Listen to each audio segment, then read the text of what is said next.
पेशावर में टमाटर की सरकारी निर्खनामे पर 360 रुपए कीमत मुख्तस, जबकि मार्केट में 400 से 450 रुपए फी किलो पर फरोख्त हो रहे हैं। रिपोर्ट कर रही हैं ताइबा खान। टमाटर की कीमत आसमान से बातें करने लगी। सरकारी नरखनामे पर टमाटर की फी किलो कीमत 360 रुपए, प्याज 90 रुपए मुख्तस है, जबकि मार्केट में फी किलो टमाटर 400 से 450 रुपए और प्याज 250 रुपए फरोख्त हो रही है। टमाटर तो इस वक्त आवाम की रेंज से बाहर हो चुके हैं, क्योंकि कोई भी बंदा 400 रुपए किलो या 450 तो टमाटर अफोर्ड कर ही नहीं सकता, क्योंकि ये जनरल यूज़ की सब्ज़ी है जो डेली हर एक चीज़ में इस्तेमाल होती है।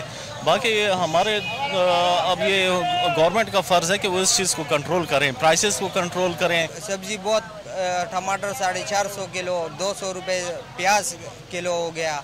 बहुत महंगाई है, लोग नहीं ले सकते, बहुत गुर्बत है। दुकानदारों के मुताबिक टमाटर का माल कम होने के बायस कीमत में इजाफा हो रहा है। ये तो माल कम है, माल बाहर से आता है इसलिए कम है, इसकी वजह से ये महंगाई।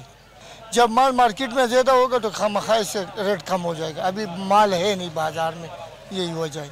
शहरियों का हुकूमत से मुतालबा है कि टमाटर की कीमत में कमी के लिए ठोस इकदाम किए जाएं। कैमरामैन तनवीर इकबाल के साथ ताइबा खान, डॉन न्यूज़ पेशावर।